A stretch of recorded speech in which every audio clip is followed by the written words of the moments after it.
다음 명절부터는 오지 말어. 어? 그게 무슨 말이야? 다들 우리 집에 올 것 없다고.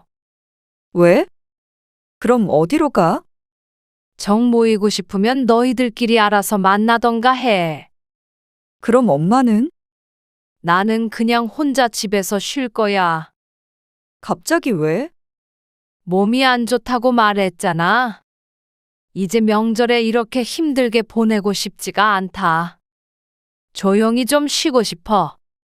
오늘 이야기 속 주인공은 70세 김영순 씨입니다. 그리고 그녀의 세 자식들에 관한 이야기입니다. 김 씨는 명절마다 가족들이 모이는 것이 지겨웠습니다. 아니, 이제는 지쳤다고 봐야 할 것 같았습니다. 40년 동안 모여서 지지고 볶고 했으면 이제 남은 인생은 좀 조용히 평화롭게 쉬고 싶었죠. 자식들이 우르르 몰려와서 나이든 엄마를 부려먹고 저들끼리 물고 뜯지 못해 안달이었습니다. 그러면서 왜 매번 이렇게 찾아오는지 몰랐습니다. 요즘은 명절엔 여행도 가고 따로 지내기도 한다던데 왜 그러라고 해도 말은 안 듣는지 이해가 안 갔습니다. 3, 4, 5 모여서 맛있는 것 먹고 노는 게 좋다는데 명절이 지긋지긋한 사람은 김 씨뿐인가 싶었습니다. 오지 말라고 해도 찾아오니 차라리 김 씨가 집을 비우는 게 확실할 것 같았습니다. 그래서 김 씨는 바라던 대로 아주 조용하고 아는 사람이 아무도 없는 그런 한적하고 평화로운 곳으로 가버리고 싶었습니다. 명절마다 말이죠. 김 씨는 평생을 명절 때문에 고생했습니다. 결혼하자마자 시작된 명절 지옥에 40년 동안 갇혀 있었다고 봐도 무방했습니다. 시부모님을 모시고 살았고 시아버지는 89세까지 사셔서 불과 몇 년 전까지만 하더라도 시집 식구들이 다 김 씨의 집으로 모였습니다. 김 씨의 남편이 장남도 아니었는데 김 씨는 맏며느리 노릇을 몇십 년간 해온 셈이었죠. 그리고 자식들도 그런 김 씨를 보면서 자랐습니다. 그러면 김 씨가 얼마나 고됐는지 충분히 알 법도 한데 막상 남편이 세상을 떠난 뒤 차례를 없애버리고 나니 김 씨가 이젠 자신들 수발을 들길 바라는 것 같았습니다. 아직도 그렇게 기침을 해? 계속 그런 건 아니고 가끔 해. 병원에는 가봤어? 별 문제 없다는데 뭘. 그거 코로나 후유증 아니야? 모르겠다. 그런가 저런가? 요즘 자주 기운도 빠지고 그런다면서. 이러다가 큰일 나는 거 아닌가 몰라? 이 나이 되면 안 아픈 데가 없지 당연히. 큰 병 걸린 것도 아니라는데 뭘. 그래도 건강 잘 챙겨? 언니는 자식이 셋이나 되는데 누구 하나 챙기는 애들이 없어? 바쁘겠지. 아무리 그래도 엄마 병원에 데려다 줄 시간도 없어? 아, 택시 타고 가면 되는데 뭘. 너도 안 와도 된다니까 그러네. 그냥 근처에 지날 일이 있어서 온 거야. 전화 통화를 하다가 병원에 간다는 말에 근처에 사는 여동생이 데려다 주겠다며 찾아왔습니다. 하지만 아무리 그래도 내 자식 흉을 보는 걸 듣고 싶지는 않았습니다. 하지만 여동생이 틀린 말을 한 것은 아니었습니다. 자식이 셋이나 됐지만 다들 먹고 살기 바빠 김 씨가 언제 병원을 가는지도 몰랐습니다. 김 씨는 젊었을 적에 고생도 많이 했고 오랫동안 식당도 운영하며 몸을 많이 써서 그런지 안 아픈 곳이 없었습니다. 허리, 무릎, 손목, 어깨, 그리고 무엇보다도 전염병이 유행할 때 알았던 후유증인지 모르겠지만 그때 이후로는 면역도 많이 약해져 있는 것 같았죠. 그래서인지 조금만 무리하면 지치고 힘들었습니다. 일을 하고 있는 것도 아니니 이제 와서 무리할 일이라는 것은 가족 행사밖에는 없었습니다. 하지만 몸이 안 좋으니까 집에 손님이 와도 달갑지 않았습니다. 그래서 여동생을 비롯한 친척들은 집에 들이지 않은 지 오래되었고, 이제는 자식들만 드나들었습니다. 마음 같아서는 자식들도 가끔만 봤으면 했지만, 어버이날, 생일, 제사, 무슨 날이 이렇게 많은 줄 몰랐죠. 시부모님의 제사는 장남인 시숙이 가지고 갔고, 남편의 제사는 간소화해서 자식들만 모여서 조촐하게 지냈습니다. 그냥 명절과 똑같이 모여서 밥 한 끼 먹는 정도였습니다. 처음엔 반대하던 아들들도 며느리들의 성화에 못 이겨서 김 씨의 뜻대로 하기로 했죠. 엄마, 어디세요? 지금 병원에 왔어. 네 이모가 아, 집에 언제 가시는데요? 아들은 김 씨의 말은 듣지도 않고 자기 할 말만 해댔습니다. 김 씨가 병원에 가든지 오든지는 상관이 전혀 없어 보였죠.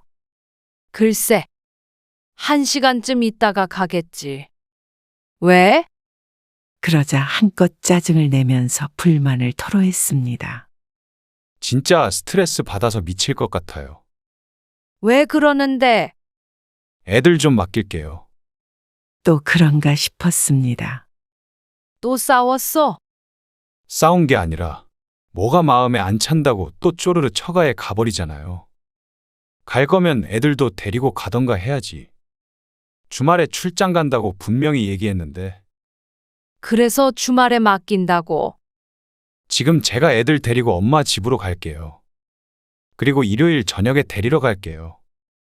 주말 내내 둘을 봐달라는 말을 너무나도 당연하다는 듯이 하는 아들. 나도 그러고 싶은데 몸이 안 좋아서 병원에 왔다니까 그러네. 특별히 아픈 데는 없으신 거 아니에요? 그냥 기운이 없으시다면서요. 그러니까 기운이 없는데 내가 주말 내내 어떻게 애를 봐. 현수 엄마랑 잘 말을 해봐. 그게 됐으면 엄마한테 전화를 안 드렸죠. 제가 놀러 가는 것도 아니고 일하러 가는 거예요. 일단 이번 주만 좀 봐주세요. 애엄마가 다음 주에는 오겠죠. 그러면서 한숨을 푹푹 쉬는 아들. 당장 출장을 간다는데 애들만 집에 둘 수는 없는 노릇이었습니다. 김 씨의 사정은 사정이고 말이죠. 일단 알았다.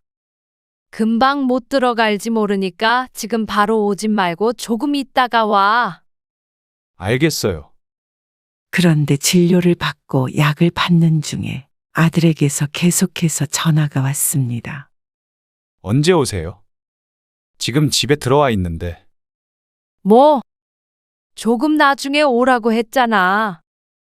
집에 들어가려면 30분 정도 걸려. 아, 저 가야 된다니까요. 그러면 병원에 와서 모든 걸 다 내팽개치고 가야 하는 것인지 몰랐습니다. 잠깐만 기다려. 지금 약 받고 있으니까 얼른 택시 타고 갈게. 바빠서 그런데. 그럼 애들 놓고 갈게요. 뭐? 애들만? 잠깐은 애들끼리 있을 수 있어요. 그러더니 김 씨가 미처 대답하기도 전에 끊어버리는 아들. 둘 다 초등학생이긴 했지만 불안해진 마음에 급하게 택시를 타고 집으로 돌아갔습니다. 정신이 하나도 없었습니다.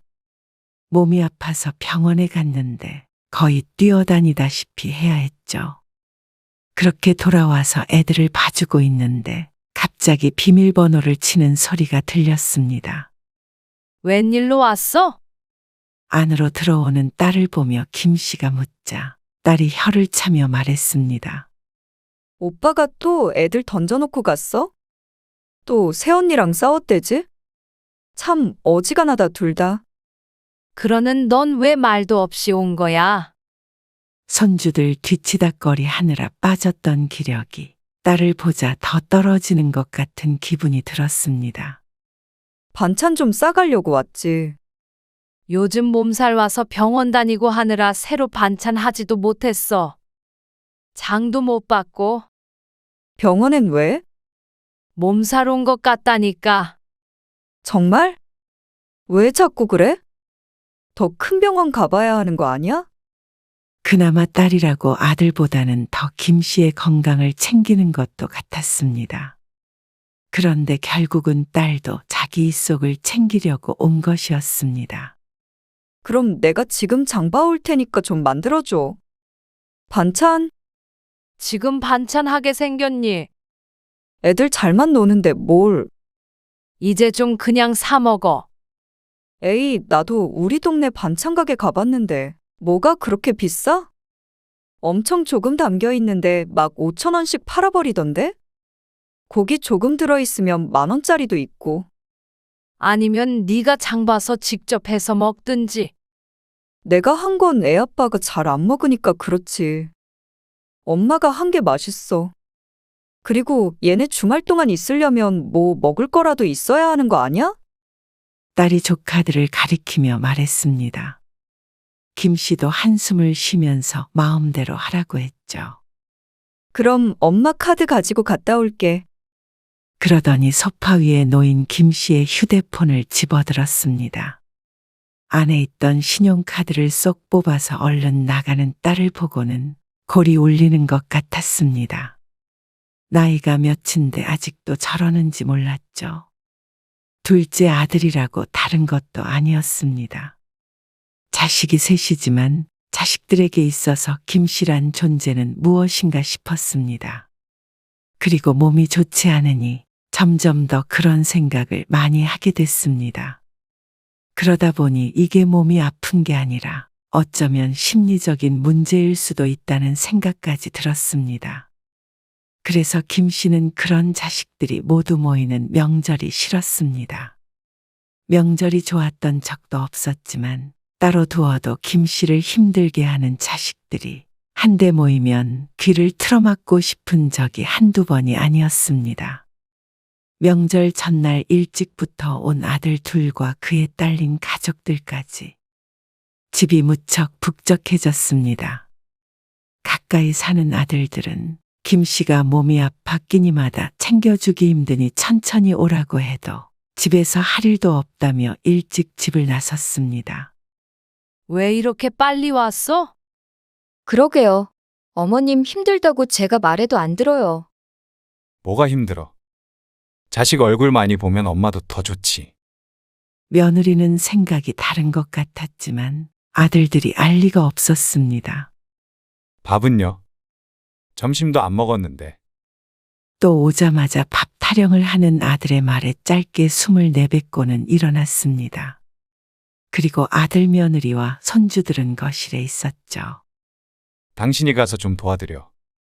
큰아들이 며느리에게 말하자 며느리가 마지못해 일어났고 큰 며느리가 일어나니 작은 며느리도 눈치를 보며 일어났습니다.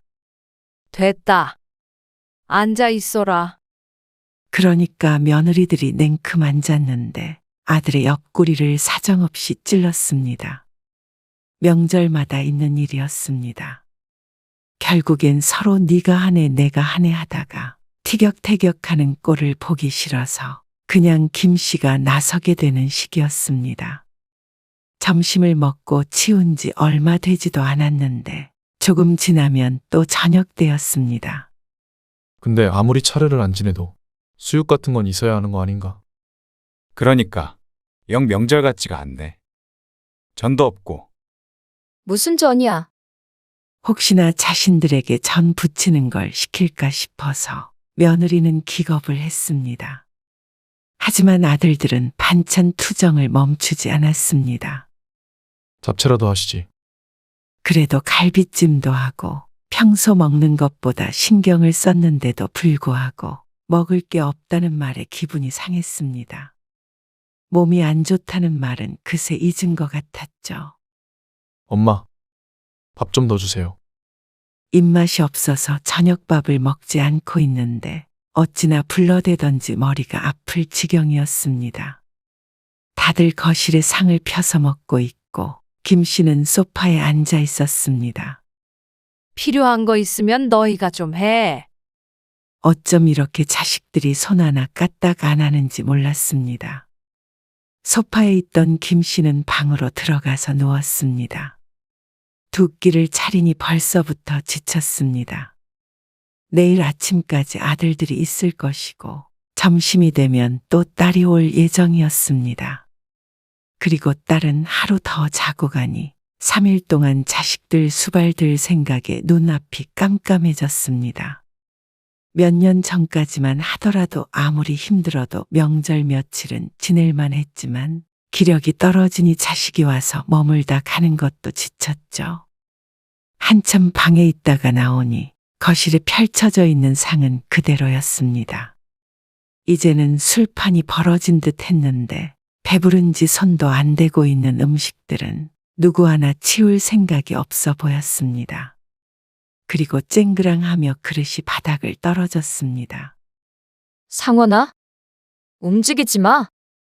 며느리가 그릇을 깨먹은 손주를 다그쳤습니다. 며느리 둘이서 손주들을 단속했고 김 씨가 쪼그려 앉아서 그릇 조각을 치웠습니다. 그러니까 뛰어다니지 말라고 했잖아. 진작에 상 좀 치우고 있지 그랬어. 아직 먹고 있어요. 이미 상을 차린 지가 2시간이 훌쩍 넘어 3시간 가까이 되고 있었습니다.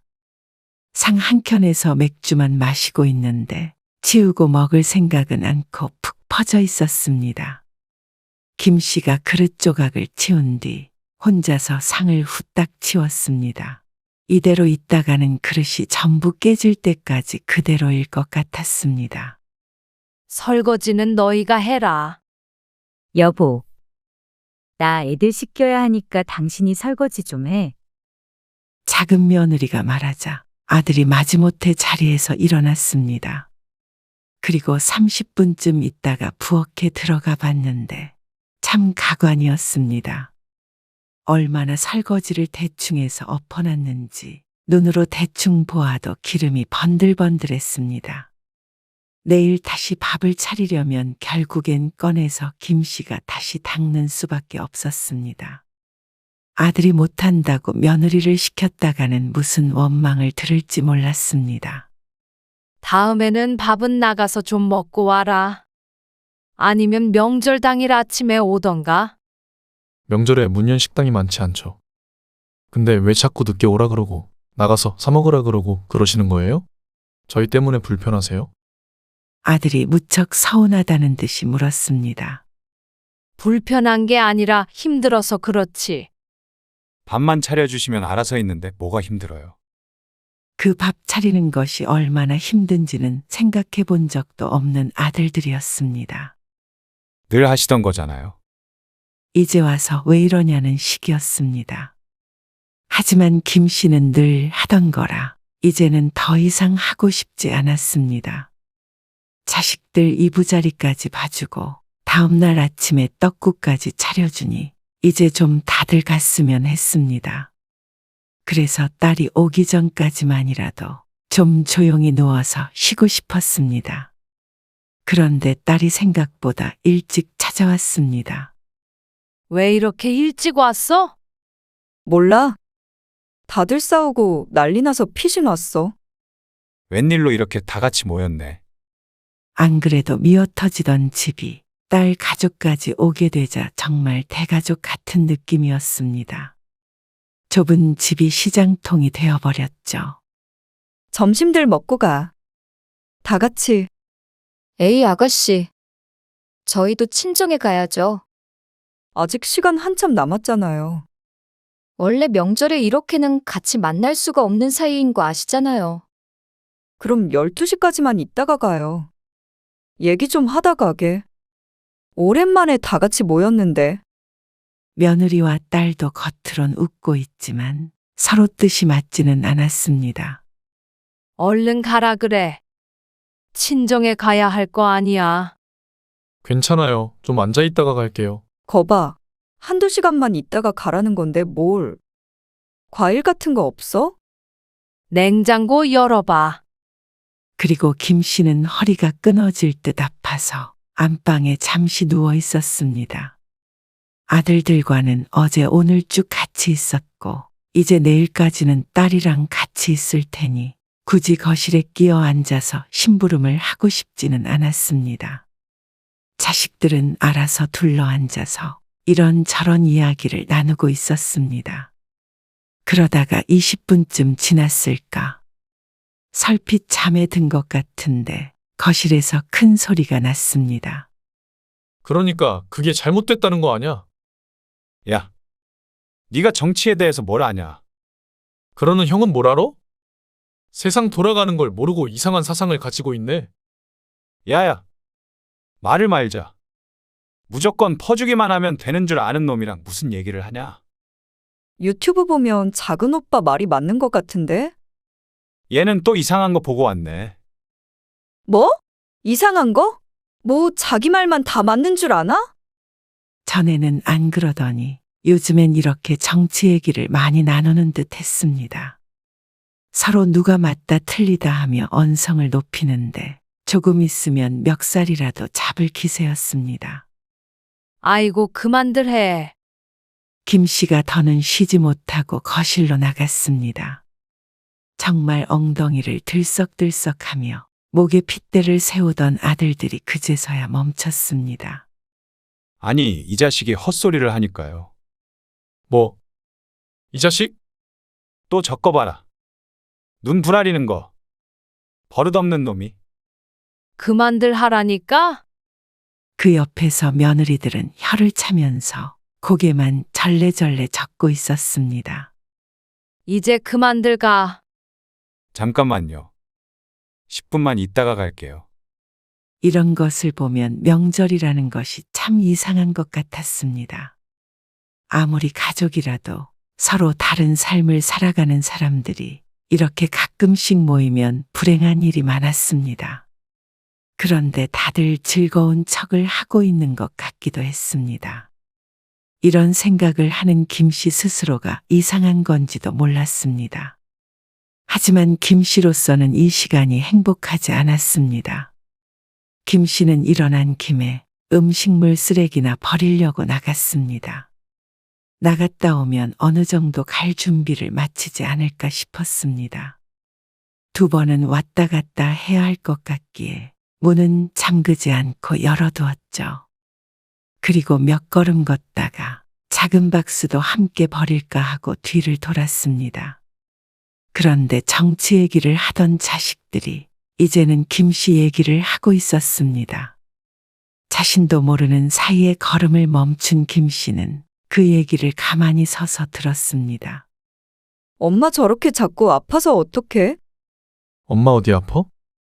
아니 요즘 계속 병원 다니잖아. 관심 좀 가져라. 그냥 정기검진 그런 거 가신 거 아니야? 아니라니까. 그건 걱정은 걱정이야. 나중에는 거동도 못 하시고 그럴까봐 무섭네. 어제부터도 계속 누워있던데. 그러게. 나도 어머님 조금 걱정되더라. 며느리도 옆에서 말을 거들었습니다. 그런데 이렇게 걱정됐는데도 어제 오늘 내내 아픈 사람을 부려먹었는지 의아할 정도였습니다. 거동을 못할 정도 되면 혼자 두질 못할 거 아니야. 그러면 어떡해? 어머님 벌써 칠순이신데? 그러면 모르겠네. 일단 집은 처분을 해야겠지. 그 다음에? 우리가 돌아가면서 모셔야지 별 수 있겠어?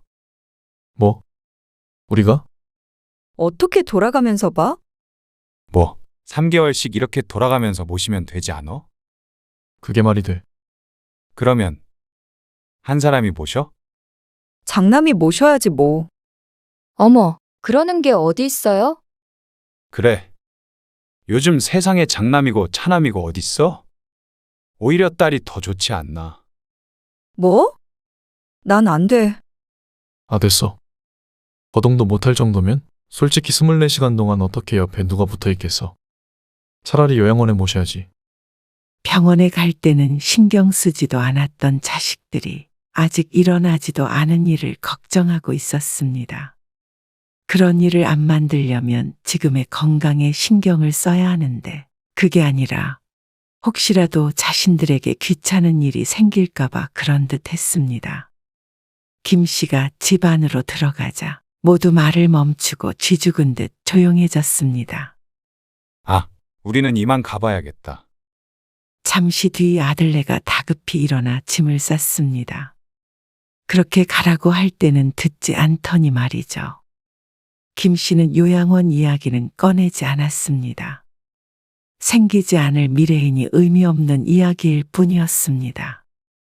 김 씨가 이 집을 팔 일도 없고 말이죠. 그래도 기분이 결코 좋지는 않았습니다. 자식들 속마음이야 뻔하겠지만 그걸 직접 확인하는 건 또 다른 문제였습니다. 딸은 그런 김 씨의 눈치를 보는 듯 하더니 김 씨가 잠자코 있자 이야기를 못 들었나 싶었는지 또다시 제 세상이 되었습니다. 엄마, 이제 슬슬 출출한데? 점심 먹을까? 점심밥을 차려달라는 말이었습니다. 또 점심, 저녁, 내일 아침까지 차릴 생각에 눈앞이 깜깜했습니다. 그리고 그 와중에 김 씨의 휴대폰이 울렸습니다. 휴대폰 화면을 보니 큰동서라고 적혀 있었습니다. 그러자 아차 싶었죠. 여보세요. 아니, 너무하네. 아무리 그래도 명절 아침에 전화 한 통 안 할 수가 있나? 아무리 아버님, 어머님이 돌아가셨어도 말이야. 아, 정신이 없어서요. 명절 아침에 정신이 있는 사람이 있나? 그래도 그러는 거는 아니지. 이렇게 내가 자네한테 전화를 하게 만들어? 이러다가 연락 안 하게 되고 가족끼리 점점 멀어지는 거야. 남편까지 떠난 마당에 아직까지 시집 식구들에게 이런 소리를 들어야 하나 싶었습니다. 이제 김 씨의 나이도 70이었습니다. 시집살이를 할 나이가 아니었죠. 나 입원했을 때도 오지도 않더니 말이야. 아무튼간 서운한 게 많아. 저도 요즘에 몸이 아파서 잘 못 챙겼네요. 죄송해요. 아파도 내가 더 아프지. 그걸 핑계라고 되나? 지겹다 지겨워. 김 씨는 속으로 중얼거렸습니다. 그놈의 명절이 뭔지, 왜들 이렇게 난리인지 모르겠고 왜 늘 이렇게 시끌벅적하게 떠들고 싸우고 그러는지 이해가 안 갔습니다. 명절만 아니라면 가끔씩 안부만 물으며 반목하지 않고 살 수 있는데 말이죠. 도망치고 싶다는 생각이 들었습니다. 시어머니도 그만두고 엄마도 그만두고 싶었습니다.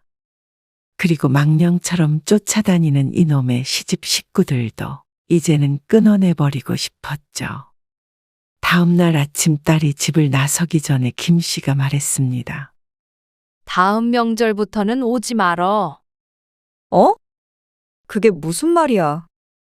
다들 우리 집에 올 것 없다고. 왜? 그럼 어디로 가? 정 모이고 싶으면 너희들끼리 알아서 만나던가 해. 그럼 엄마는? 나는 그냥 혼자 집에서 쉴 거야. 갑자기 왜? 몸이 안 좋다고 말했잖아. 이제 명절에 이렇게 힘들게 보내고 싶지가 않다. 조용히 좀 쉬고 싶어. 그러자 딸이 잠시 당황스러운 표정을 지었습니다. 명절 내내 김 씨를 괴롭힌 것을 모르진 않는 눈치였습니다. 그리고 그런 소식을 들은 며느리들은 오히려 쌍수를 들고 환영했습니다. 다만 아들들은 불만이 있었죠. 하지만 김 씨가 혼자 있고 싶다고 하니 자신들도 여행을 하던지 하겠다고 대답했습니다. 김 씨는 진작에 이럴 걸 하고 후회했습니다. 김 씨도 명절엔 무조건 가족들과 한데 모여 지내야만 하는 줄 알고 살아왔습니다. 이제 그러지 않아도 된다고 생각하니 무척 후련했죠. 하지만 다시 돌아온 명절에 김 씨의 집문이 또다시 열렸습니다. 엄마, 나왔어. 아니, 왜 왔어? 오지 말라니까. 에이, 연휴가 길잖아. 새언니는 안 오는 게 좋겠지만 나는 엄마 집에 오는 게 당연히 좋지. 나도 명절에 엄마가 해주는 밥 먹고 좀 쉬고 싶어. 어제 오늘 내가 시댁에서 얼마나 고생한 줄 알아? 엄마도 좀 혼자 있고 싶다니까. 왜 그렇게 자식한테 야박하게 그래? 그러면서 얼른 자리를 잡고 앉는 딸. 또 이렇게 와서 손 하나 까딱 안 하고 발끝으로 엄마를 부려먹으려는 딸이 미웠습니다. 자신이 먹을 음식이라도 가져올 것이지 여전히 빈손으로 와서 밥 내놓으라고 하는 딸을 보며 김 씨는 안 되겠다 싶었습니다. 김 씨가 집에 있는다고 해도 언제든지 찾아올 수 있으니 말이죠. 딸이 돌아가고 그런 곳이 어딜까 생각해 보았습니다. 조용하고 마음이 안정되는 그런 곳 말이죠. 그래서 김 씨는 그 다음 명절에는 무작정 집을 나섰습니다. 그리고 집과 20분 정도 떨어진 낮은 산을 올랐습니다. 오며 가며 봤던 곳인데 직접 올라가 보는 것은 처음이었습니다. 가파르지 않아서 그럭저럭 올라갈 만했습니다. 그러다 울리는 전화를 보니 큰아들의 이름이 떠 있었습니다. 지금 어디세요? 밖이야. 아, 저희 여기 왔는데 안 계시네요. 우리 집? 네. 떡국이나 먹을까 하고 왔죠. 역시나였습니다. 지금 산에 있어서 집에 안 들어갈 거다. 그러고는 전화를 끊었습니다. 그리고 조금 더 올라가 보자 웬 절이 하나가 보였습니다. 아주 작아 인적이 없는 곳이었는데 운치는 참 좋았죠. 그래서 김 씨는 조용히 그 주변을 거닐었습니다. 특별히 믿는 종교는 없었지만 절이 주는 특유의 분위기가 좋았습니다. 이토록 차분하고 고요한 명절은 처음인 듯 했습니다. 어쩌면 그 긴 시간 동안 명절에 집 한번 못 비워보고 살았나 싶었습니다. 여행 한번 가본 적 없고 말이죠.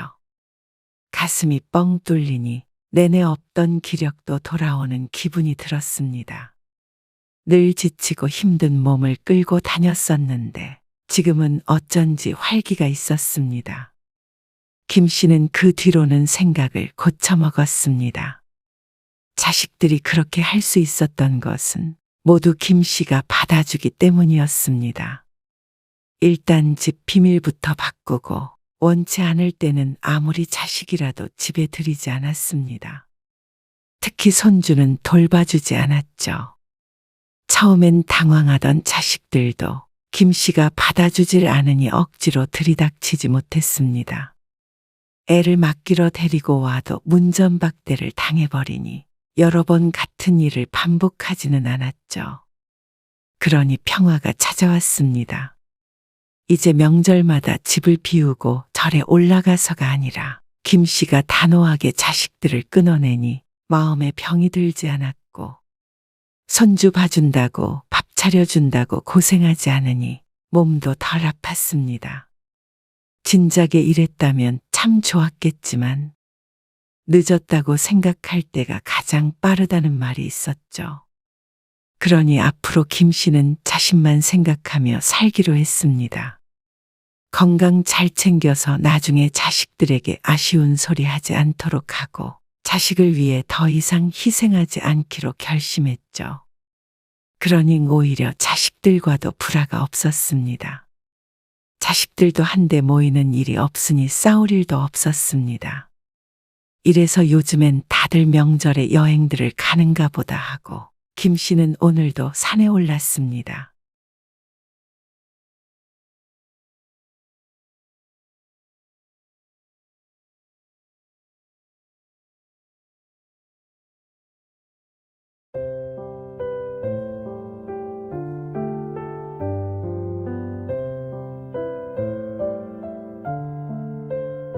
엄마, 정원이네는 아이 가졌을 때 500만 원 주셨어요. 그런데 미영이가 그러던데요. 미영이는 200만 원 주셨잖아요. 왜 서운하게 차별을 하세요? 이번에 둘째 가졌다고 해도 아무것도 안 주셨잖아요. 아이고, 며느님이 그게 왜 서운하실까? 이해가 안 되네. 남이 출산했다고 조리원 비용을 내주는 사람도 있다니? 그럼 저희 애도 봐주세요. 딸이라서 아무래도 남자애보다는 보기 편하실 거예요. 아이고, 며느님. 왜 이러세요? 하나 키우기도 벅차요. 어떻게 이 상황에서 제가 남의 애를 또 보겠어요? 남의 애요? 어떻게 그런 말씀을 하세요? 어머님 손녀딸이잖아요. 네. 남인 며느님이 나왔는데 어떻게 제 손 주겠어요? 제가 우리 연우한테 쓸 시간도 부족해서요. 미안해요. 오늘 이야기 속 주인공은 63세 원용선 씨입니다. 그리고 그녀의 며느리들에 관한 이야기이죠. 원 씨에게는 며느리가 둘이 있었습니다. 하나는 원 씨에게 남이고 하나는 가족이었습니다. 원 씨가 원해서 그런 것은 아니었고 며느리들의 본인들의 자리를 그렇게 정했습니다.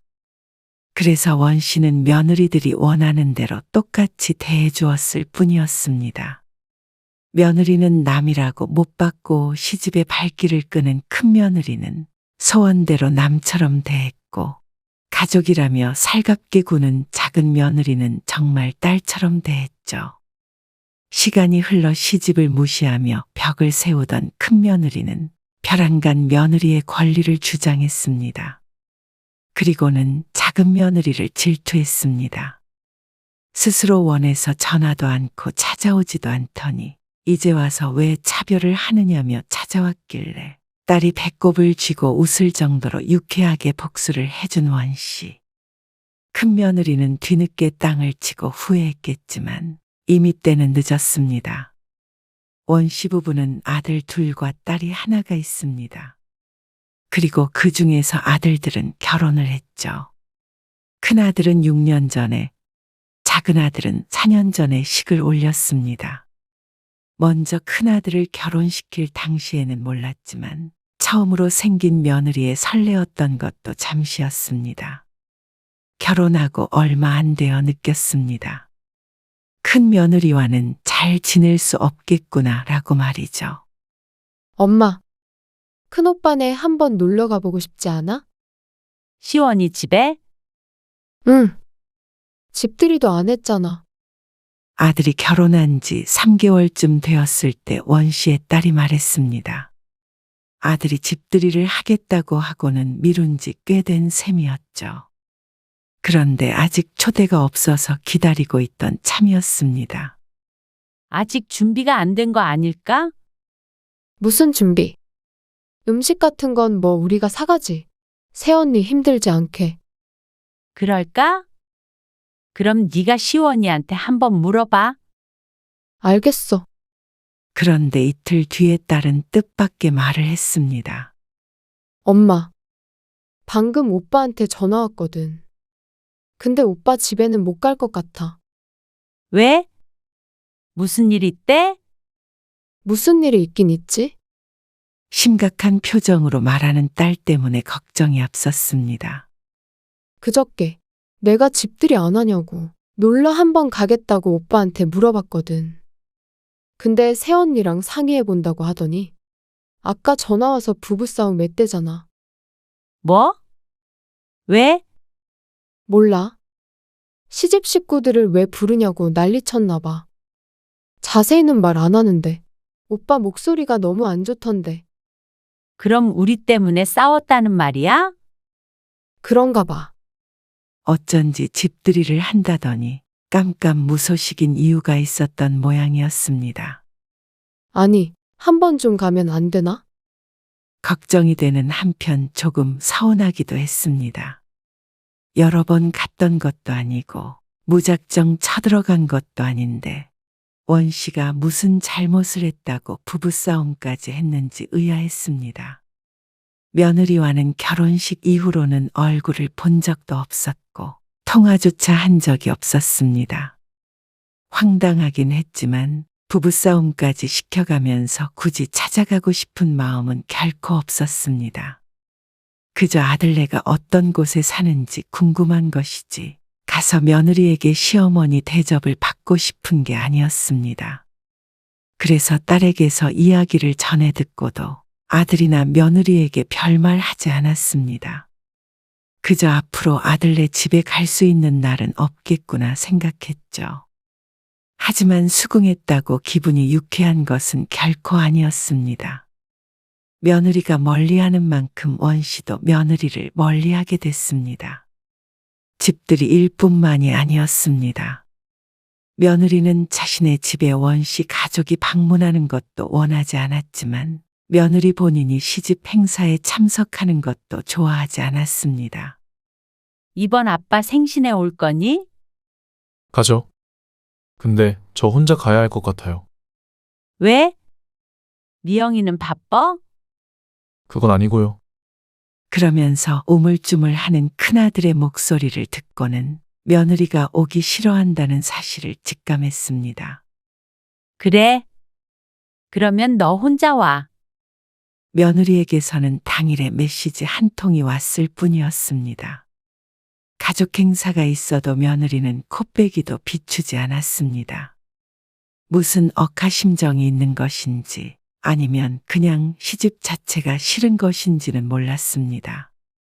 아들에게 물어도 뾰족한 대답이 없으니 계속 신경을 쓴다면 원씨만 답답했습니다.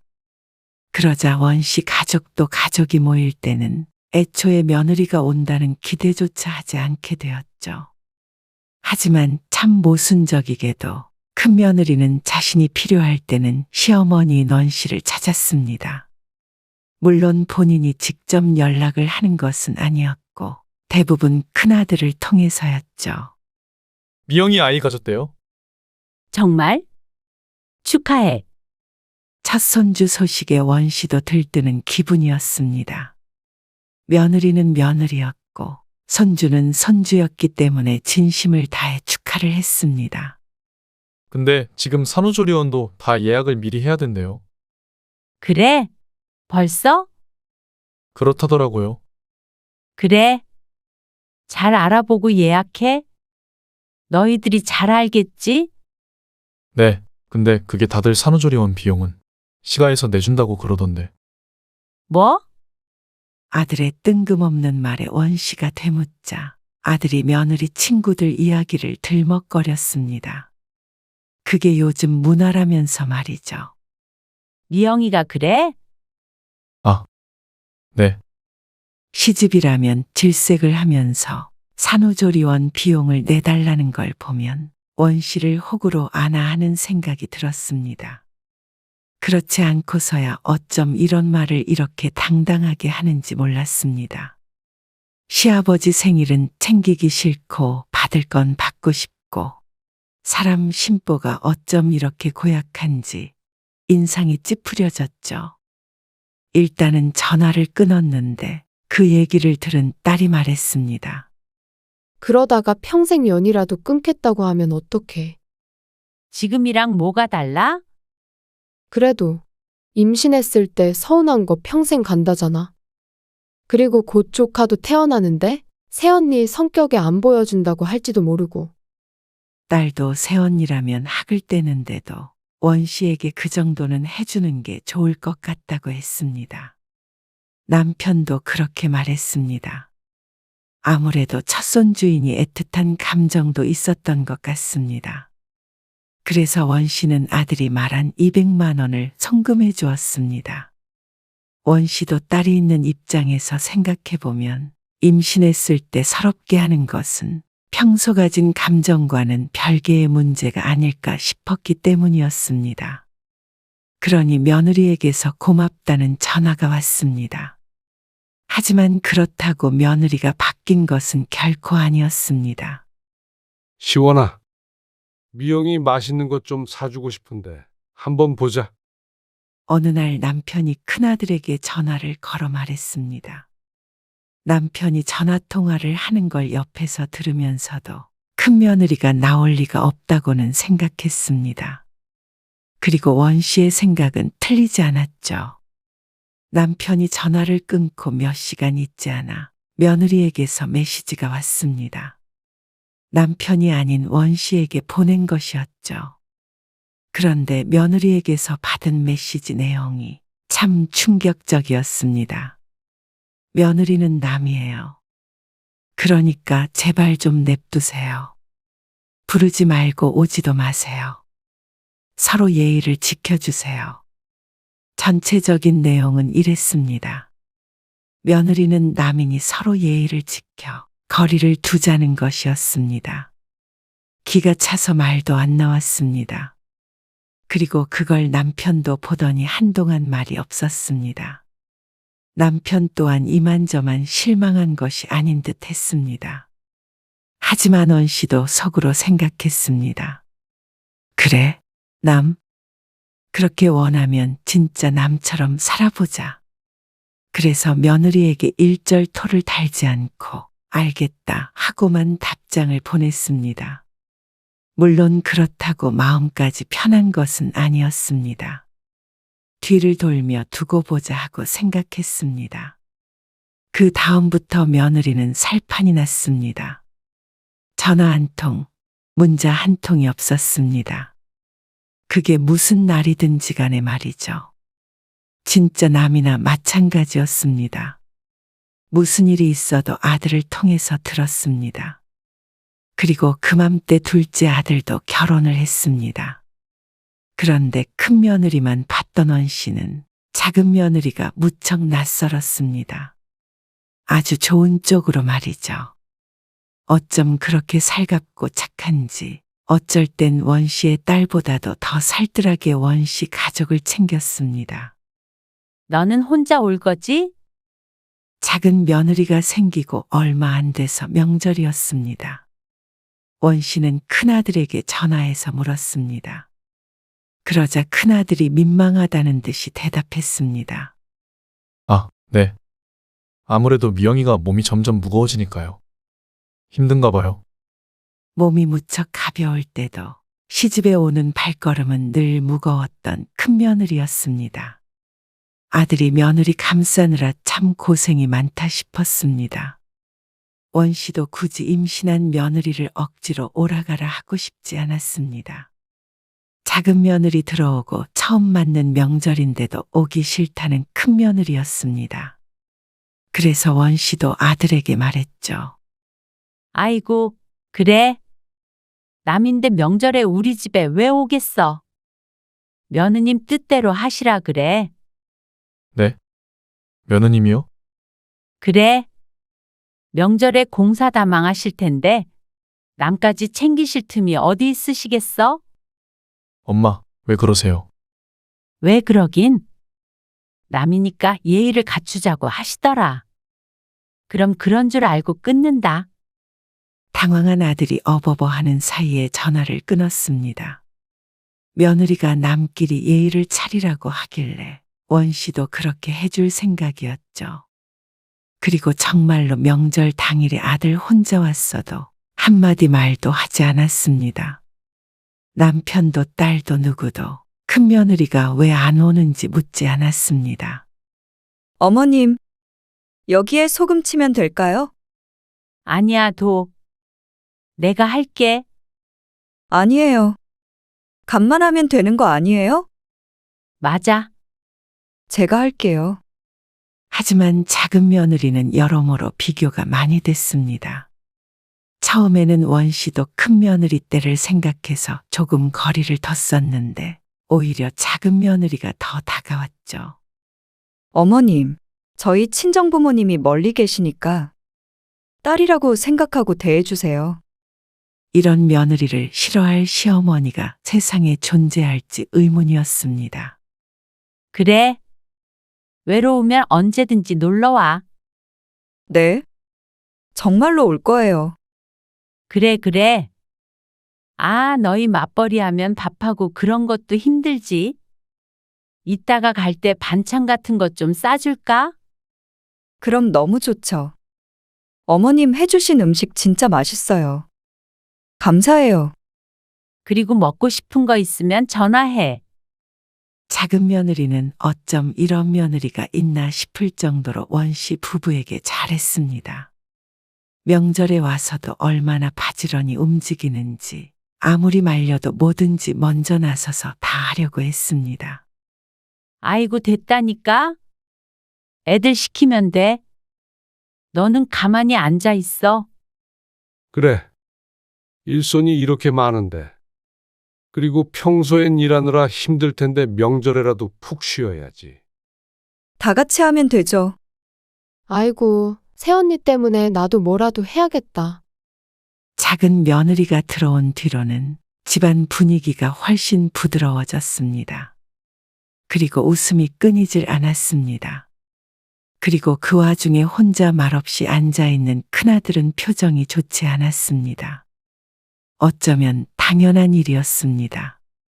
큰며느리가 명절에 왔을 때는 정말로 손에 물 한 방울 묻히지 않았기 때문이었습니다.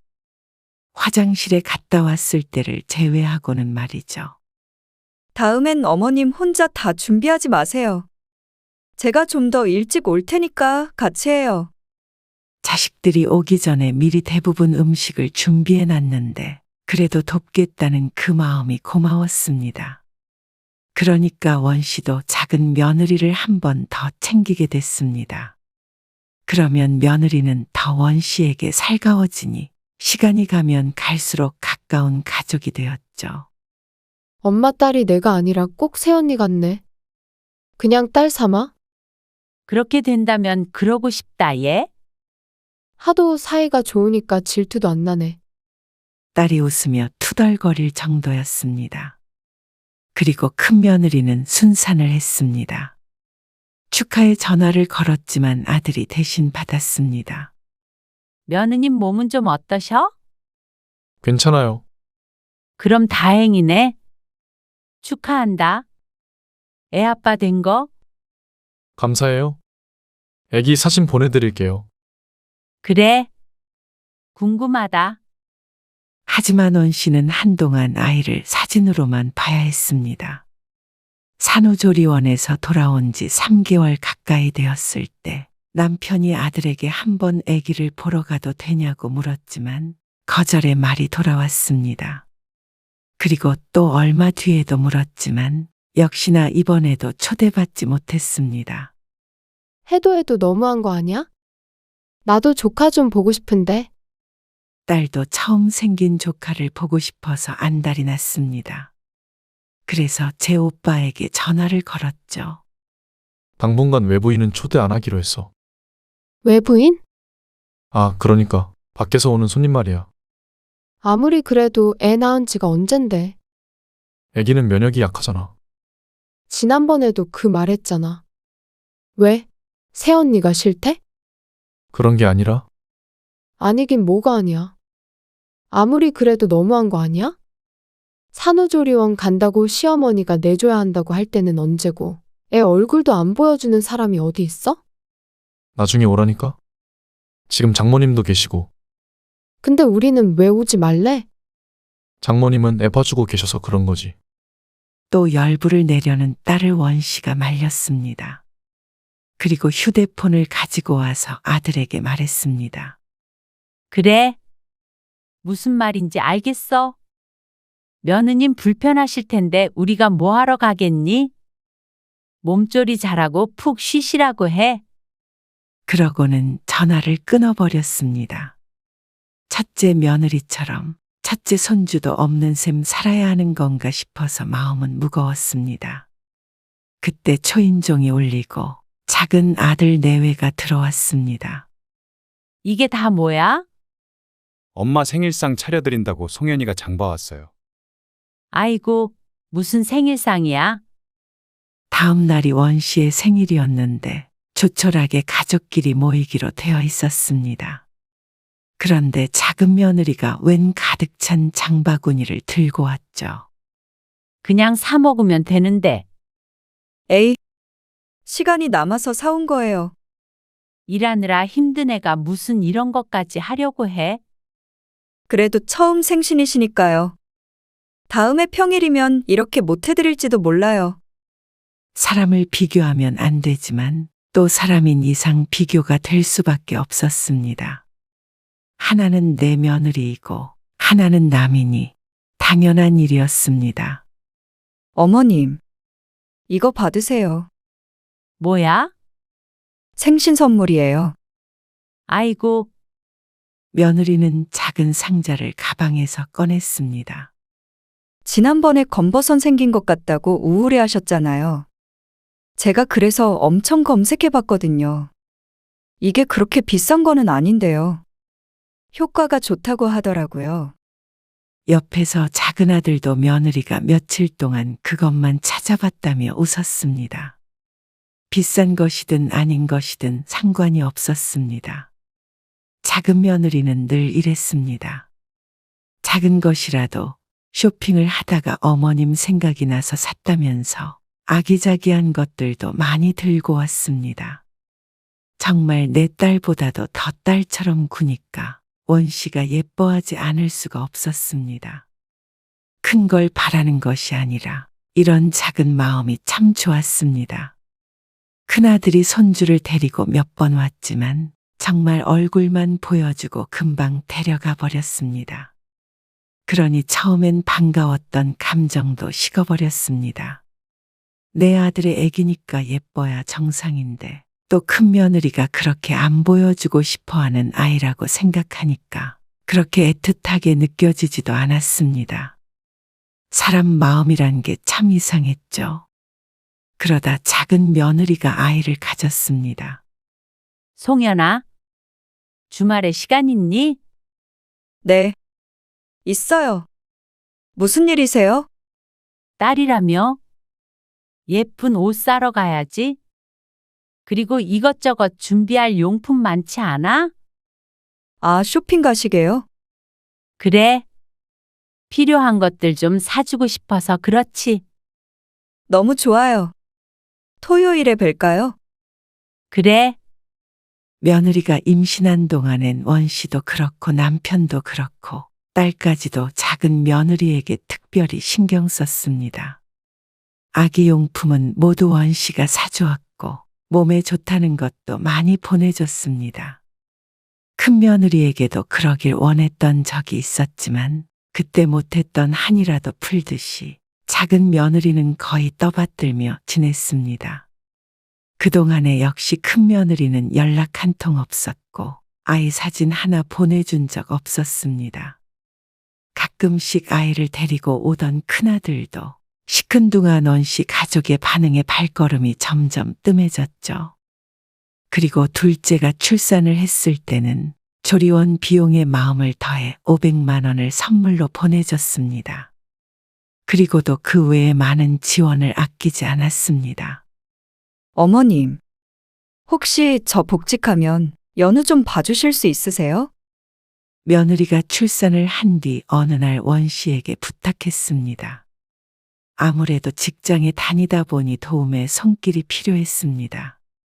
사돈네가 멀리 살기 때문에 원 씨가 돕는 수밖에 없어 보였습니다. 그래. 알겠어? 원 씨는 이러쿵 저러쿵 얘기 없이 흔쾌히 수락했습니다. 확실하진 않지만 한 1년 정도는 원 씨가 돌봐주기로 했습니다. 그리고 어린이집에 보내면 되니 말이죠. 그래서 며느리가 복직한 뒤에는 아침부터 저녁까지 가서 아이를 돌봐줬습니다. 그렇게 한 달 정도 있었을 때 며느리가 봉투를 건넸습니다. 이게 뭐야? 연휴 봐주시니까요. 아직은 이 정도밖에 못 드려서 죄송해요. 봉투를 열어보자 5만 원짜리 지폐들이 들어있었는데 어림잡아 100만 원쯤 될 것 같았습니다. 원 씨가 사양했지만 며느리는 한사코 받으라고 상하였습니다. 그러면 저희가 죄송해서 안 돼요. 내 손주 내가 봐주는데 무슨 돈을 받아? 저 마음이 안 편해요. 받아주세요. 그래서 원 씨는 하는 수 없이 받았습니다. 그리고는 70만 원을 돌려줬습니다. 나는 그럼 이거면 돼. 어머님, 돈 벌려고 생떼 같은 자식 떼놓고 회사 나가는데 100만 원씩 놔주면 그게 무슨 소용이야? 30만 원씩만 줘. 그랬더니 며느리가 그제야 고개를 끄덕였습니다. 나이 들어 아이 보는 일이 쉽지만은 않았지만 그래도 눈에 넣어도 안 아픈 내 손주 보는 일은 오히려 활력을 주었습니다. 기쁜 마음으로 할 수가 있었습니다. 그러던 어느 날 큰아들로부터 큰며느리가 둘째를 임신했다는 소식을 듣게 되었습니다. 둘째 가지려고 노력했는데 드디어 생겼어요. 큰아들은 무척 기뻐했지만 원 씨는 솔직한 심정으로는 남일 같이 느껴졌습니다. 어차피 자주 보지도 못할 손주였기 때문에 그러냐 하고 말았죠. 그런데 2달쯤 지난 어느 날 큰아들이 집으로 찾아왔습니다. 시원이 네가 웬일이야? 엄마, 정원이네는 아이 가졌을 때 500만 원 주셨어요. 그런데 어떻게 알았는지 아들이 따져 물었습니다. 미영이가 그러던데요. 미영이는 200만 원 주셨잖아요. 왜 서운하게 차별을 하세요? 이번에 둘째 가졌다고 해도 아무것도 안 주셨잖아요. 어이없는 큰아들의 말에 원 씨가 태연히 대꾸했습니다. 아이고, 며느님이 그게 왜 서운하실까? 근데도 남이 출산했다고 조리원 비용을 내주는 사람도 있다니? 정말로 의아한 표정을 지으며 말하는 원 씨를 보니 아들도 너무 당황스러워 보였습니다. 아무 말도 못하고 서 있는 아들. 아마 큰아들도 스스로 알 것이었습니다. 남처럼 대하라던 며느리의 말을 큰아들이 모르는 것도 아닐 테고 말이죠.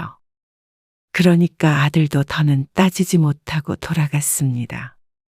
그렇게 끝났다면 모르겠는데 갑자기 큰 며느리가 자신도 이제 맞벌이를 해야겠다며 둘째를 봐달라고 연락을 해왔습니다. 연락을 받자마자 황당한 마음을 감출 수가 없었습니다. 딸이라서 아무래도 남자애보다는 보기 편하실 거예요. 손자 연우를 원 씨가 봐주고 있는 걸 알기에 하는 소리였습니다. 남자든 여자든 보기 쉬운 아이가 어디 있나 싶기도 했고 뻔뻔한 며느리의 말이 어이가 없었습니다. 아이고, 며느님. 왜 이러세요? 저는 제 손자 하나 키우기도 벅차요. 어떻게 이 상황에서 제가 남의 애를 또 보겠어요? 네, 남애예요? 어떻게 그런 말씀을 하세요? 어머님 손녀딸이잖아요. 남인 며느님이 나오면 어떻게 제 손 주겠어요? 제가 우리 연우한테 쓸 시간도 부족해서요. 미안해요. 그러고는 전화를 끊어버렸습니다. 며느리가 뭐라고 하는 소리가 들렸지만 전화는 이미 끊어진 후였습니다. 그리고 며칠 뒤에 아들이 다시 찾아왔습니다. 어떻게 저희한테 그렇게 섭섭하게 구세요? 저희 애 보고 남의 애라고 하셨다면서요. 그런데 마침 작은 며느리가 원 씨의 집에 와 있었습니다. 원 씨가 좋아하는 단감을 말린다고 건조기까지 들고 온 참이었습니다. 거실에 쪼그려 앉아서 단감을 열심히 깎고 있는 작은 며느리, 그리고 그 옆에서 아이와 놀고 있는 남편과 작은 아들. 아주 정겨운 한 장면이었습니다. 그리고 그 안에 서 있는 큰아들은 이제는 이질적인 존재가 되어버렸죠. 그 뒤로 가족여행도 큰아들은 빼놓고 갔습니다. 그리고 며느리가 원씨 집과 10분 거리로 이사를 오고 싶다고 하길래 남편과 상의해서 돈도 보태주었죠. 그러니까 딸을 통해서 어느 정도 소식을 들었을 아들네는 상황이 이상하게 돌아가고 있는 걸 알았을 것입니다. 그리고 얼마 뒤 원 씨의 생일날이었습니다. 작은 며느리가 집으로 초대하길래 원 씨와 남편, 딸까지 함께 맛있는 음식들을 포장해서 놀러 갔습니다. 그리고 화목하게 시간을 보내고 있는데 갑자기 초인종이 울렸습니다. 누구지? 작은 며느리가 어리둥절한 표정으로 자리에서 일어났습니다. 그런데 문을 열자 뜬금없이 큰아들과 며느리가 들어왔습니다. 어쩐 일이세요? 그리고 다들 작은 며느리처럼 의아한 얼굴이었습니다. 연락도 없이 여긴 웬일이야? 윤 씨가 묻자 큰아들 내외는 다짜고짜 무릎을 꿇었습니다. 어머, 왜 이래? 그러자 큰아들이 용서를 빌었습니다. 죄송해요. 죄송해요. 저희가 잘못했어요. 그러자 흥겹던 분위기가 찬물을 부은 듯이 싸해졌죠. 저희가 잘못 생각한 것 같아요. 이게 뭐 하는 짓이야? 네 엄마 생일에 남편이 불편한 듯 언성을 높였습니다. 그러자 며느리가 흐느끼며 말했습니다. 죄송해요. 앞으로는 그러지 않을 테니까 그렇게 남처럼 대하지 말아주세요. 가족 행사도 잘 참석하고요. 저희 집에도 종종 초대할게요. 남편은 허하고 헛웃음만 짓고 있었고 나머지 사람들은 어쩔 줄을 몰라서 보고만 있었습니다. 그래서 원 씨가 얼른 그 앞에 서서 말했습니다. 아이고 며느님, 홀몸도 아닌데 이러지 마세요. 며느님 가족 행사에 저희를 왜 불러요? 갑자기 우리 며느리 집에는 왜 찾아오셨는지 모르겠는데요. 얼른 일어나세요. 시원아, 뭐하냐? 얼른 집에 모시고 가라. 그러자 큰 며느리의 눈이 튀어나올 듯 커졌고 큰아들도 얼빠진 표정을 지었습니다. 저희는 가족끼리 즐거운 시간 보내고 있었어요. 아무리 그래도 남이 낄 자리는 아닌 것 같네요. 그럼 살펴가세요. 미안해요. 그러고는 큰아들 내외를 쫓아내버렸습니다. 다들 어리 빠진 표정으로 원 씨를 쳐다보고 있었고 몇 초 뒤에 딸이 배꼽을 잡으며 깔깔 웃었습니다. 엄마, 오빠랑 새언니 표정 봤어? 진짜 웃긴다. 그러자 다들 분위기가 다시 풀어졌습니다. 그래. 남이 집 잔치에 왜 찾아온 건지 모르겠네. 남편도 한마디 보탰고 작은 며느리는 어색한 웃음을 지었습니다. 그리고 그 다음부터는 큰아들이 와도 며느리에게 대하듯이 똑같이 했습니다. 아이고, 아드님이 여기까지 어쩐 일이신지 모르겠지만 보시다시피 저희는 막 외출하려던 참이에요. 용건이 있으시면 메시지로 보내주세요. 그동안 며느리가 시집을 무시해도 가만히 있던 큰아들도 똑같이 남이나 마찬가지였습니다. 큰아들이 뒤늦게 후회하듯이 자꾸 연락을 했습니다. 그리고 큰 며느리도 똑같았습니다. 하지만 누구도 대꾸하는 사람이 없었습니다. 본인들이 남이 되고 싶었으니 똑같이 해줄 뿐이었습니다. 그런 주제에 둘째 부부를 시기하고 질투하는 것도 꼴사나웠습니다. 그런 아들 며느리라며 넌 씨도 가족처럼 대해줄 이유가 전혀 없었습니다. 거기에 쏟을 에너지도 없었습니다. 손주 재롱 보며 즐거운 노후를 보내기에도 바빴으니 말이죠.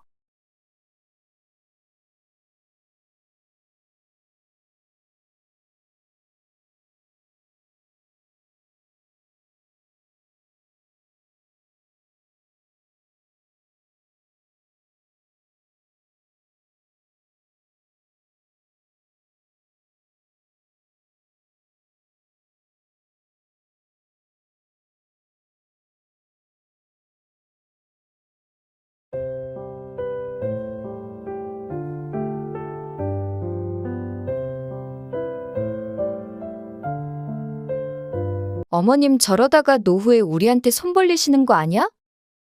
에이, 식당 잘 되잖아. 그리고 여태 잘 됐으니까 모아두신 돈 있으실 거야. 그렇게 허름한 식당에서 잘 돼봤자 돈이 얼마나 되겠어. 넘겨도 권리금도 별로 못 받을 것 같고. 그 식당은 어머님 건물은 아니지? 아니야. 아주 옛날에 새 들어서 장사 시작한 거야. 그건 알아. 거봐. 그리고 어머님이 벌써 71세셔. 곧 일도 못 하실 텐데 부담돼. 지난번에도 장사 접을지도 모른다고 하셨잖아. 너 부담 안 되게 할 테니까 걱정 마. 당신이 무슨 수로? 나중에 모시자고 할 건 아니지? 아니야. 그래도 오래 장사하셨으니까 노후는 준비해 두셨을 거야. 근데 어떻게 물려받을 재산도 없어. 미안. 암튼 당신은 우리 집에 잘해. 오늘 이야기 속 주인공은 71세 윤복선 씨입니다. 그리고 그녀의 아들과 며느리에 관한 이야기입니다. 윤 씨는 국민학교밖에 나오지 못했습니다. 어려웠던 집안 사정과 교육에는 전혀 무관심했던 부모님 때문이었습니다. 중학교, 고등학교 정규 교육은 받지 못했지만 그래도 지금에 와서는 그걸 부끄럽게 생각하지 않았습니다. 이미 한참 오래전 일이고 국민학교만 나왔다고 윤 씨의 인생이 실패한 것도 아니었기 때문이었습니다. 하지만 우연히 그 사실을 알게 된 윤 씨의 며느리의 생각은 좀 다른 것 같았습니다. 어느 순간부터 말끝마다 윤 씨를 무시하기 시작한 며느리는 윤 씨를 아무것도 모르는 무식한 노인네 취급을 했습니다. 게다가 재산도 없다며 업신여기던 며느리. 아들도 모르던 윤 씨의 비밀을 알게 되더니 사람이 순식간에 돌변했습니다. 사람을 깔보던 게 언제였냐는 듯이 알랑방귀를 끼며 찾아오는 며느리가 참으로 가소로웠습니다. 그동안의 며느리의 헛소리를 괜히 듣고만 있던 것이 아니었습니다. 어디까지 하나 지켜보고자 했죠. 결국 결론은 아들 내외를 윤 씨의 인생에서 치워버리는 것이었습니다. 윤 씨는 무척 궁핍한 어린 시절을 보냈습니다. 딸만 둘인 집의 장녀였는데 여동생도 마찬가지로 국민학교만 졸업하고 아버지를 따라다니며 농사를 도와야 했습니다. 지금 생각해보면 고사리 같은 손들을 빌릴 정도로 힘든 상황은 아니었을 텐데 윤 씨의 아버지의 뜻이 그러했습니다. 계집 아이는 고등교육이 필요 없다는 것이었죠. 당시 윤 씨의 친구들은 대부분 고등학교를 졸업한 것을 보면 윤 씨의 아버지가 유별나긴 한 모양이었습니다. 하지만 이미 지나간 것은 지나간 것이었고 이제 와서 바꿀 수 없는 사실이었습니다. 윤 씨는 성인이 된 후에 독립해 나왔습니다. 그리고 돈을 벌며 나름대로 부족한 공부도 했습니다. 그러니 어디 가서 무식하다는 소리를 듣지 않을 정도는 되었죠. 그리고 20대 후반에 남편을 만나 아들을 하나 낳았습니다. 그게 강성진이었고 외동아들이죠. 남편도 윤 씨도 당시 넉넉한 처지가 아니었기 때문에 대단히 고생을 많이 하며 살았습니다. 그래도 건실했던 남편을 만나 다행이었죠. 화장실도 없는 단칸방에서 시작했던 살림은 시간이 갈수록 조금씩 폈습니다. 그렇게 되기까지는 윤 씨도 남편도 안 해본 일이 없었습니다. 악착같이 살다 보니 아들이 중학교에 진학할 때쯤 되었을 땐 윤 씨도 고깃집을 차릴 수가 있었습니다. 남편은 그맘때 고향 선배를 따라서 공장 일을 다녔죠. 그렇게 해서 아들도 공부시키고 번듯하게 결혼도 시키고 할 수가 있었습니다. 손자도 보고 삶이 안정된 와중에도 윤 씨 부부는 일을 게을리하지 않았습니다. 아들이 젊어서부터 늘 돈 벌어서 어디다 쓰냐고 할 정도로 아꼈습니다. 윤 씨는 삼겹살집을 30년 가까이 한자리에서 해오고 있었습니다.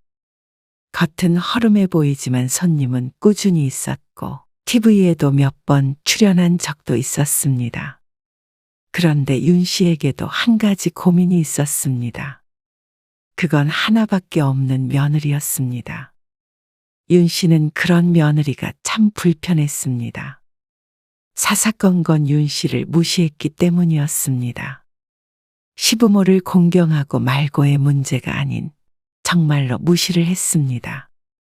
자신보다 못한 존재를 대하듯이 대했죠. 물론 처음부터 그랬던 것은 아니었습니다. 그렇게 된 데에는 이유가 있긴 있었습니다. 어머님, 대학은 어디 나오셨어요? 뭐? 대학? 네, 어느 날 갑자기 며느리가 윤 씨에게 물었습니다. 무척 뜬금없는 질문이었습니다. 그러면서 안사도는 어느 대학을 나왔다며 말을 이었습니다. 아, 나는 대학 안 다녔지. 윤 씨가 대수롭지 않게 대답했지만 며느리의 궁금증은 그게 끝이 아니었습니다. 하긴 그 당시에는 대학 안 간 사람들이 더 많았죠? 그렇지.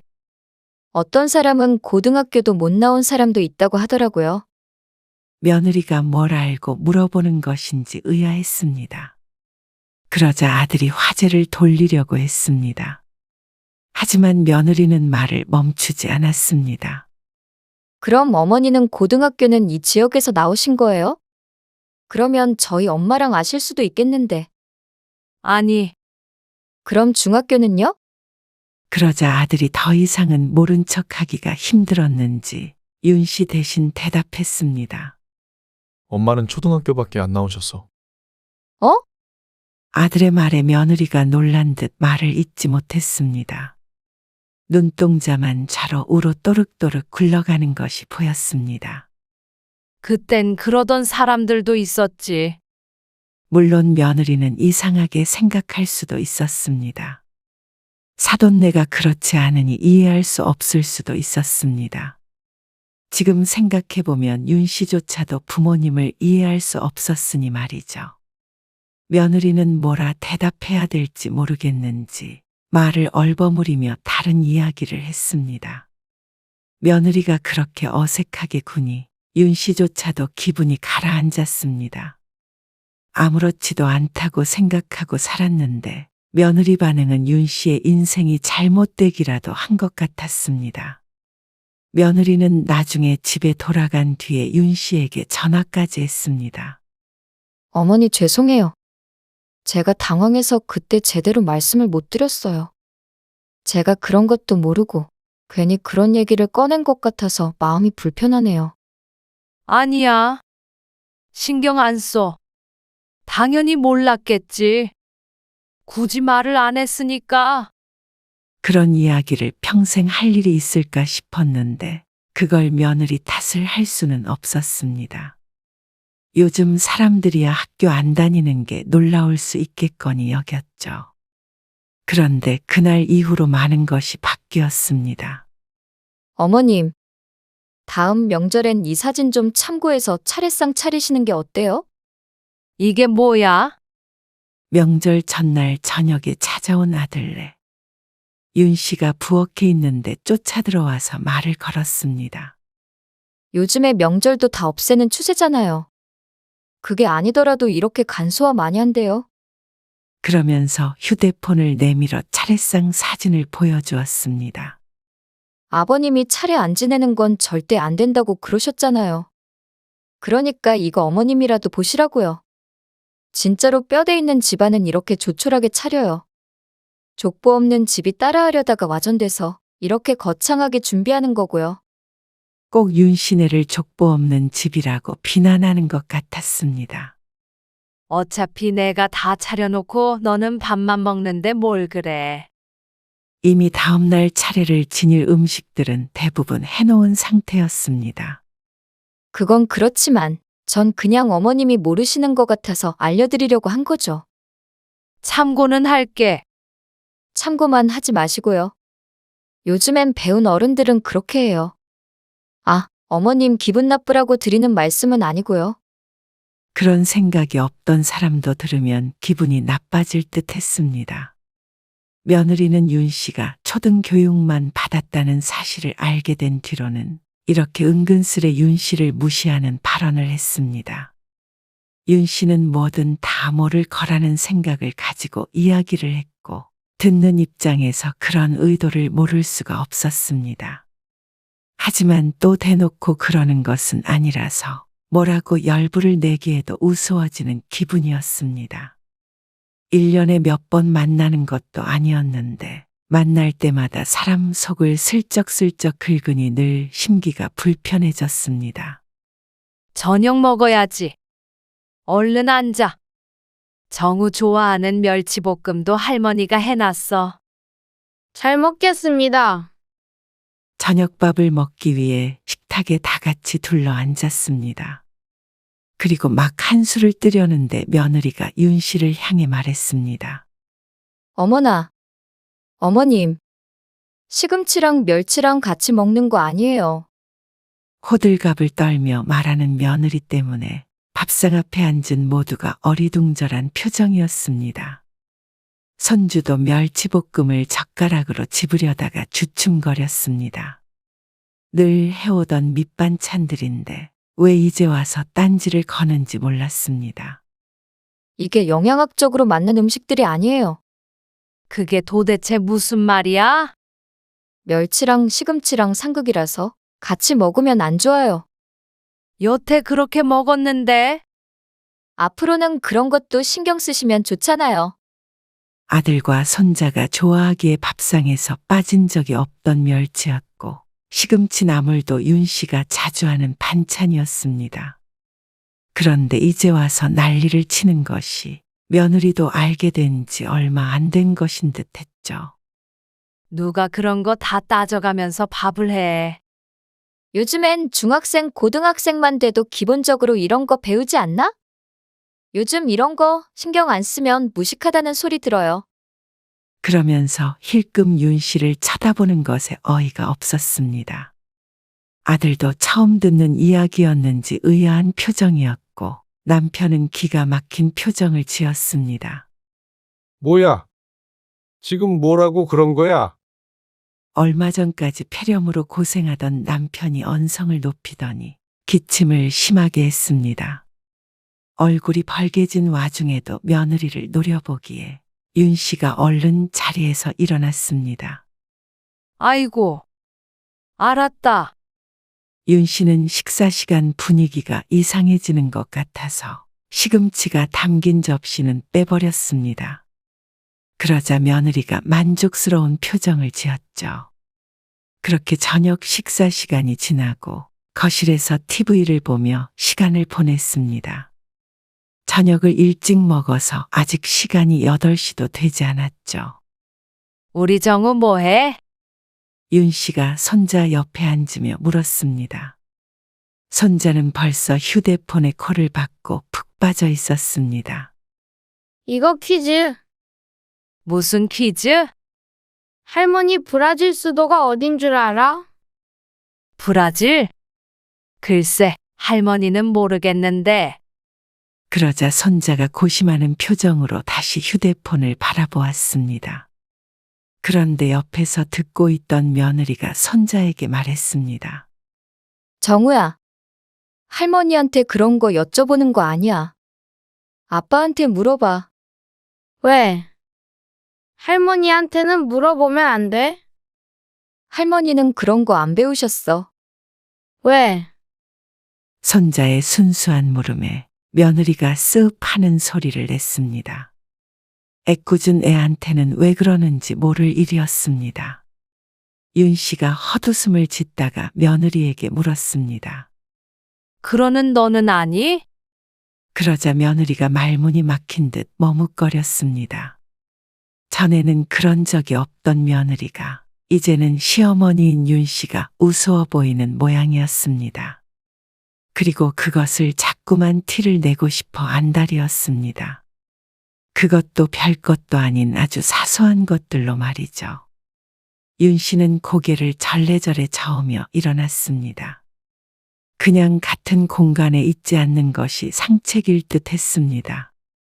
윤 씨가 남편이 있는 안방으로 들어가려는데 아들이 윤 씨를 쫓아오더니 부엌으로 데려가 말했습니다. 엄마, 죄송해요. 오해하지 마세요. 나름대로 이것저것 알려드리려고 그런 것 같기는 한데. 됐다. 국민학교밖에 못 나온 시엄마는 시엄마로 보이지도 않나 보지. 아니, 그런 거 아니에요. 나도 며느리한테 무시당하면서 명절에 이렇게 만나기 싫다. 다음에는 차라리 오질 말어. 그러자 아들이 안절부절했습니다. 제가 다시는 그런 소리 못하도록 말 잘할게요.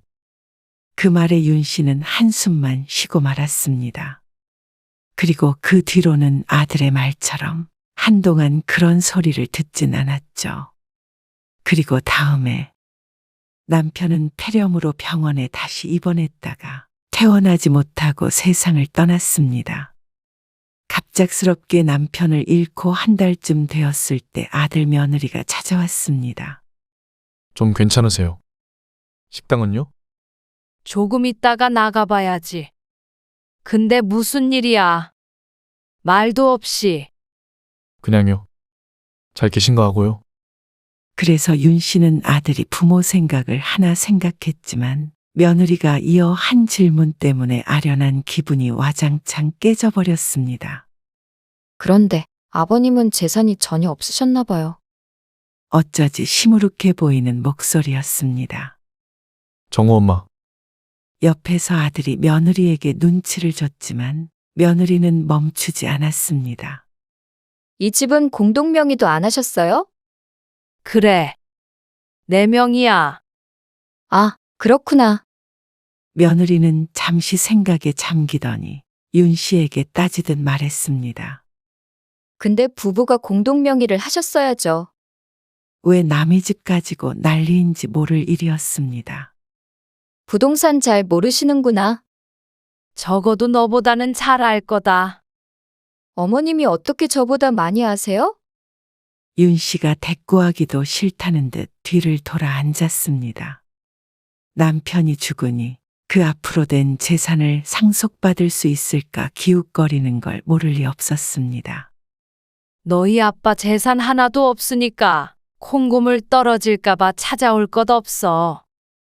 그러자 아들 며느리는 정말 한동안 찾아오지 않았습니다. 명절 때도 더 이상 차례는 지내지 않고 간단히 식사만 하고 헤어졌죠. 그런데 윤 씨의 삼겹살집이 공중파 방송에 크게 홍보가 된 뒤로는 며느리가 뻔질나게 드나들었습니다. 어머님, 그거 가게 좀 확장하시라니까요. 옆에 근처에 상가 나온 거 없어요? 아, 그런 거 모른다니까 그러네. 물 들어올 때 노 저어야 한다니까요.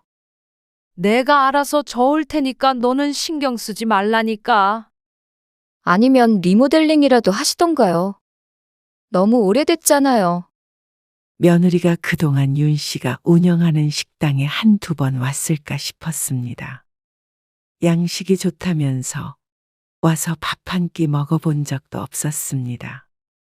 관심도 없었던 식당 일에 참견하는 게 달가울 리가 없었습니다. 오래돼도 손님들 잘만 오니까 걱정 마. 그리고 내 나이를 생각해라. 적당히 하다가 곧 접을 거야. 윤 씨가 딱 잘라 말했지만 며느리는 자기 하고 싶은 말만 떠들어댔습니다. 이런 것도 보면 참 타고난 듯 했습니다. 아니, 손님이 오면 뭐해요? 자리도 좁고 테이블 몇 개 되지도 않는데. 그래서 돈이 벌어져요? 고집 부리지 마시고 제 말 들으세요. 제가 경영학과 나왔거든요, 어머님. 마케팅 이런 거 잘 알아요. 마케팅, 뭔지 아시죠? 그렇게 잘 아는 마케팅인지 뭔지. 네 가게 차려서 알아서 하라니까 그러네. 너 정우 엄마 안 데리고 가? 윤 씨가 아들에게 윽박을 지르자 아들이 며느리를 끌고 자리에서 일어났습니다. 계속 그러면 이제는 오지도 못하게 할 거야. 아니, 어머님 도움되는 얘기 드렸는데 왜 이러시는지 모르겠네. 아들 손에 이끌려 가면서도 며느리는 궁시렁거리는 걸 멈추지 않았습니다. 이미 30년 가까운 시간 동안 TV에 나온 게 이번이 처음은 아니었습니다. 그런데도 호들갑 떠는 것을 보니 식당이라도 어떻게 키워서 받아야겠다 싶은 것인지 몰랐습니다. 그런데 얼마 뒤에 또 찾아와서 윤 씨 몰래 둘이 나눈 대화를 듣고는 정말로 이제는 다시 모속에 해야겠다 싶었습니다. 어머님 저러다가 노후에 우리한테 손 벌리시는 거 아니야? 에이, 식당 잘 되잖아. 그리고 여태 잘 됐으니까 모아두신 돈 있으실 거야. 그렇게 허름한 식당에서 잘 돼봤자 돈이 얼마나 되겠어. 넘겨도 권리금도 별로 못 받을 것 같고. 그 식당은 어머님 건물은 아니지? 아니야. 아주 옛날에 새 들어서 장사 시작한 거야. 그건 알아. 거봐. 그리고 어머님이 벌써 71세셔. 곧 일도 못 하실 텐데 부담돼. 지난번에도 장사 접을지도 모른다고 하셨잖아. 너 부담 안 되게 할 테니까 걱정 마. 당신이 무슨 수로? 나중에 모시자고 할 건 아니지? 아니야. 그래도 오래 장사하셨으니까 노후는 준비해 두셨을 거야. 당신이 아버님 앞으로 뭐라도 좀 있을 거라고 했었잖아. 이게 뭐야? 나도 몰랐어. 물려받을 재산도 없어 어떡해. 미안. 암튼 당신은 우리 집에 잘해. 대화가 가관이었습니다. 이런 이야기를 나누려면 지들 집에서나 할 것이지 굳이 남의 집 앞에서 나눌 내용은 아니었습니다. 윤 씨를 찾아온 모양이었는데 마침 밖으로 나오던 윤 씨가 그걸 듣고는 어이없는 웃음을 지었습니다. 그러자 아들 며느리가 놀라 뒤돌아봤죠. 참 비밀 얘기를 크게도 한다. 어머님, 노후에 책임지라는 소리는 절대 안 하니까 걱정 말아라. 그리고 곡가게 접고 이사 갈 거니까 이렇게 찾아올 것도 없어. 그러면 됐지? 마음 편히 발 뻗고 살겠지? 며느리를 보며 말하자 입술을 꽉 깨무는 게 보였습니다. 아들은 어쩔 줄 몰라 했지만 제 마누라가 우선인 것을 윤 씨도 알고 있었습니다. 용건 없지? 그럼 이제 찾아오지 말아라. 그러고 나서 다시 뒤돌아섰습니다. 그러자 아들도 며느리도 문을 두드리지 않고 돌아갔습니다. 그러던 어느 날이었습니다. 여느 때처럼 식당에 있던 윤 씨는 문을 열고 들어오는 아들 며느리를 보고 인상을 찌푸렸습니다. 집에 오지 말랬더니 왜 식당까지 온지 몰랐습니다. 여긴 왜 왔어? 가게 내놓으실 거라면서요. 그러면 여기 저희가 맡아서 좀 해보려고요. 뭐야? 제가 말씀드렸던 대로 리모델링도 하면 장사 좀 될 거예요. 어차피 여기 빼도 보증금밖에 못 받을 텐데 차라리 저희가 해볼게요. 어처구니가 없었습니다. 떡 줄 사람은 생각도 않는데 저들끼리 입맛을 다시고 있었습니다. 누가 너희한테 넘겨준다니? 남보단 낫죠. 절대 그럴 일 없으니까 너희는 하던 일 계속하면서 잘 먹고 잘 살아라. 서로 기대지 말고 살자. 너희가 원했던 대로. 그러자 며느리가 또 윤 씨를 가르치려 들었습니다. 어머님, 이런 건 주먹구구식으로 한다고 되는 게 아니에요. 전문 경영인이 왜 있겠어요? 어머님이 모르셔서 그렇게 말씀하시는 거예요. 이 옆에 가게들 보세요. 인테리어도 잘해놓고 장사하잖아요. 온라인으로 광고도 많이 할 거고요. 나는 그런 거 모르겠고. 썩 나가? 아니, 저희가 키워준다니까요. 최소한 건물 한 채는 있는 상태로 은퇴를 해야 할 거 아니에요. 윤 씨는 더 이상 며느리가 하는 헛소리를 듣지 않고 쫓아냈습니다. 건물 밖까지 밀려난 아들과 며느리가 윤 씨를 답답하다는 듯이 바라보았습니다. 남편이 떠난 지 얼마 되지도 않았는데 부모를 끝까지 쥐어짜고 싶은 모양이었습니다. 밖으로 나선 며느리가 윤 씨에게 말했습니다. 너무하신 거 아니에요? 달리 물려줄 재산이 없으시면 이런 거라도 주셔야죠. 그리고 이것 보세요. 여기 옆집처럼 리모델링 하면 된다니까요. 그런데 며느리가 손가락으로 가리키고 있는 가게에서 식당 주인이 나왔습니다. 그러더니 윤 씨에게 인사를 했습니다. 아이고, 안녕하세요. 네. 안녕하세요. 그런데 옆집 사장은 그냥 들어가지 않고 윤 씨에게 말을 더 걸어왔습니다. 아드님이신가 봐요. 아, 예. 안녕하세요.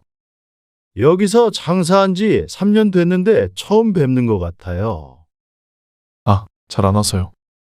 아무튼간 사장님, 경기도 이렇게 안 좋은데 이번에 임대료 낮춰주셔서 참 감사합니다. 이거 받으세요. 그러더니 종이 가방에 담긴 무언가를 꺼냈습니다. 사장님 보이길래 나와봤어요. 이거 저희 집사람이 꼭 전해달라고 그래서요. 별거 아니고 저희 처가에서 직접 농사 지은 거예요. 아, 예. 잘 먹을게요. 뭘 이런 걸 다 주셔요. 옆집 사장은 윤 씨에게 꾸벅 인사를 하고 옆 건물로 들어갔습니다. 윤 씨가 옆을 보자 입을 쩍 벌리고 쳐다보고 있는 아들과 며느리가 보였습니다. 아마도 임대료가 어쩌고 저쩌고 하는 소리를 이제 알아들은 모양이었습니다. 며느리가 천천히 옆 건물을 위아래로 훑었습니다. 4층짜리 건물은 1층은 식당이었고 2층부터 4층까지는 원룸과 투룸이 있었습니다. 그리고 그건 윤 씨의 소유였습니다. 그리고 아들은 아직 모르겠지만 그 맞은편에 있는 건물 또한 윤 씨의 것이었습니다. 처음 윤 씨의 삼겹살이 있는 상가를 매입했던 때가 15년 전이니 아들이 이미 독립해서 한창 직장에 다닐 때였습니다. 그 뒤로도 이 근처에는 별로 와본 적이 없었기 때문에 모를 만도 했습니다. 윤 씨도 남편도 굳이 아들에게 말하지 않았습니다.